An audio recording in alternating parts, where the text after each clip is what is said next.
Hello friends, ഇന്ന് നമുക്ക് വഴുതനങ്ങ മെഴുക്ക് പുരട്ടി റെഡിയാക്കാം. 1/4 കിലോ വഴുതനങ്ങ എടുത്തിട്ടുണ്ട്. ഇങ്ങനെ കട്ട് ചെയ്യാൻ നിങ്ങൾക്ക് അറിയാമല്ലോ, അതുകൊണ്ട് ഞാൻ കാണിക്കാണ്ടിരുന്നത്. അത് ഞെട്ടി കളയുക, എന്നിട്ട് ഇതുപോലെ പൊളിക്കുക, രണ്ടാക്കി പൊളിക്കുക. വലിപ്പൊടി 4ആക്കി പൊളിക്കുക. നല്ല കട്ട് ചെയ്താൽ മതി. ഇതുപോലെ കട്ട് ചെയ്യുക, എന്നിട്ട് വെള്ളത്തിലേക്ക് ഇടാൻ 2-3 പ്രാവശ്യം കഴുകിയെടുക്കുക. അതിൻ്റെ കറ പോകാൻ വേണ്ടിയിട്ടാണ്. ഇതുപോലെ അരിഞ്ഞിട്ട് നമുക്കൊരു വെള്ളത്തിലേക്ക് ഇട്ട് കൊടുക്കുക. അല്ലെങ്കിൽ നമ്മൾ നന്നായിട്ടൊന്ന് കഴുകിടാതെ ചെയ്യേണ്ടത്. ഒരു വെള്ളത്തിനൊരു കളർ വ്യത്യാസം കണ്ടോ, ഇതിലേക്ക് ചവർപ്പ് പോലെ ഉണ്ട്. അപ്പോൾ അതൊന്ന് കഴുകി എടുക്കുക. നല്ല നമ്മളൊരു 3-4 പ്രാവശ്യമെങ്കിലും വെള്ളത്തിൽ നന്നായിട്ട് കഴുകുക കേട്ടോ. അരിഞ്ഞിട്ട് കഴുകണം, മറ്റേ പച്ചക്കറികളുടെ കൂട്ടല്ല. വഴുതനങ്ങ നമ്മൾ വഴുതനങ്ങയൊക്കെ നമ്മൾ വെള്ളത്തിലിട്ടൊന്ന് കഴുകിയെടുക്കുക നല്ലതാണ്. അരിഞ്ഞിട്ട് വെള്ളത്തിലേക്ക് ഇടുക, എന്നിട്ട് 2-3 പ്രാവശ്യം ഒന്ന് കഴുകിയെടുക്കുക നല്ല വെള്ളത്തിൽ. നമ്മുടെ വെള്ളത്തിൻ്റെ കളറുണ്ടോ? അപ്പോൾ നമ്മളൊരു പാൻ അടുപ്പത്ത് വെച്ചിട്ടുണ്ട്. അപ്പോൾ അതിലേക്ക് വേണ്ടത് എന്താണെന്ന് വെച്ചാൽ ഒരു 10-15 ചുവന്നുള്ളി ഇതുപോലെ നീളം അരിഞ്ഞെടുത്തിട്ടുണ്ട്. പിന്നെ ഒരു സബോള ഇതുപോലെ കട്ട് ചെയ്തെടുത്തിട്ടുണ്ട്. കനം കുറഞ്ഞിട്ട് ഒരു സബോള കനം കുറച്ചിട്ട് ഇതുപോലെ കട്ട് ചെയ്തെടുത്തിട്ടുണ്ട്. ഒരു 3-4 അല്ലി വെളുത്തുള്ളി ചെറുതായിട്ട് അരിഞ്ഞെടുത്തിട്ടുണ്ട്. ഒരു 3 പച്ചമുളക് അതും ഇതുപോലെ ചരിച്ച് എന്നെ അരിഞ്ഞെടുത്തിട്ടുണ്ട്. ഇത്രയിലേക്ക് ആവശ്യം 3 എതിൽ വേപ്പില. ഈ പാൻ അടുപ്പിച്ച് കുറച്ച് വെളിച്ചെണ്ണ ഒഴിക്കുക. ഒരു 3 ടേബിൾ സ്പൂൺ വെളിച്ചെണ്ണ വയ്ക്കുക. ഇതിലേക്ക് ഇച്ചിരി വെളിച്ചെണ്ണ വേണം, നമുക്ക് വെള്ളമൊന്നും ചേർക്കണില്ല. അപ്പോൾ ഈ 3 ടേബിൾ സ്പൂൺ വെളിച്ചെണ്ണ ഒഴിക്കുക. വെളിച്ചെണ്ണ നമ്മുടെ ചൂടായിട്ടുണ്ട്. അതിലേക്ക് നമുക്കൊരു 1/2 ടീസ്പൂൺ കടുക് ഇട്ട് കൊടുക്കുക. ഇനിയിപ്പോൾ ചിലർ കടുക് ഇട്ടില്ല, ഞാനിവിടെ കടുക് ഇടുന്നുണ്ട്. ഇട്ടില്ല കുഴപ്പമൊന്നുമില്ല. അപ്പോൾ ഞാൻ 1/2 ടീസ്പൂൺ കടുക് ഇട്ട് കൊടുക്കുന്നുണ്ട്.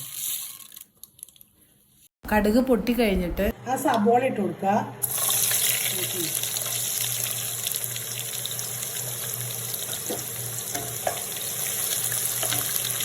ഒന്നാകെ വെച്ചിട്ട് അതിലേക്ക് സബോളയും ചുവന്നുള്ളി അരിഞ്ഞിട്ട് ഇട്ട് കൊടുക്കണം കേട്ടോ.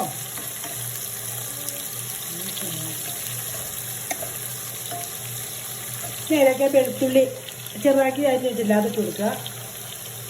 പച്ചമുളക് ഇടുക.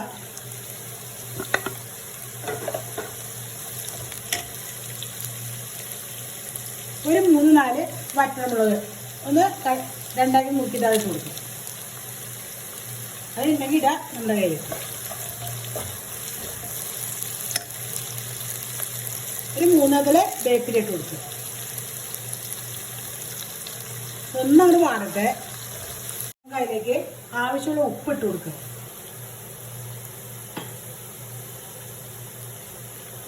ഒന്ന് പതുക്കെ വാടിയാൽ മതി കേട്ടോ. അത് കഴിഞ്ഞാൽ തീയെ ലോ ഫ്ലെയിമിലേക്ക് ആക്കുക. പൊടികൾ ഇട്ട് കൊടുക്കുക. അതിലേക്ക്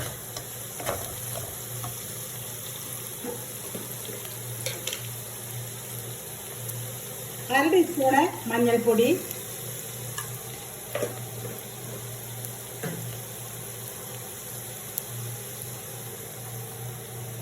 1 ടീസ്പൂണ് മുളക് പൊടി,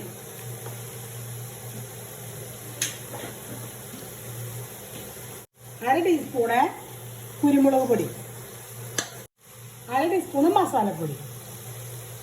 എരിവിനനുസരിച്ച് പൊടികളുടെ അളവിൽ മാറ്റം വരും. ഇനി ആ പച്ചമണം മാറുന്ന വരെ ഒന്ന് ഇളക്കി കൊടുക്കുക.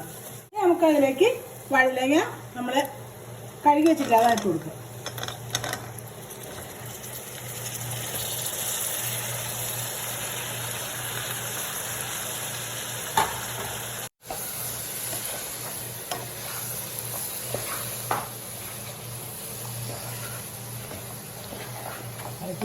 ഇനി നമുക്ക് മീഡിയം ഫ്ലെയിമിലിട്ടിട്ട് മൂടി വയ്ക്കുക. ഒരു 5 മിനിറ്റ് അപ്പോൾ ഇടയ്ക്കിടയ്ക്ക് ഒന്ന് ഇളക്കി കൊടുക്കുകയും ചെയ്യാം. ഒരുപാട് ഇങ്ങനെ വേവിക്കണ്ട, കറക്റ്റ് വേവാണ് ഇപ്പോൾ കിട്ടിയത്. നമുക്ക് ഒരു 5 മിനിറ്റ് ഒന്ന് മൂടിയിട്ടിട്ടൊന്ന് വേവിച്ചാൽ മതി. പിന്നെ ഒരു മിനിറ്റ് തുറന്നിട്ടിട്ട് ഇളക്കി കൊടുക്കുക. ഉപ്പൊക്കെ നോക്കുക. ഉപ്പ് കുറവുണ്ടെങ്കിൽ ഇപ്പോൾ നമുക്ക് ഇട്ട് കൊടുക്കുക. നമ്മുടെ വഴുതനങ്ങ മെഴുക്ക് പുരട്ടി റെഡി ആയിട്ടുണ്ട്. അപ്പോൾ നിങ്ങളെല്ലാവരും ഒന്ന് ട്രൈ ചെയ്ത് നോക്കുക.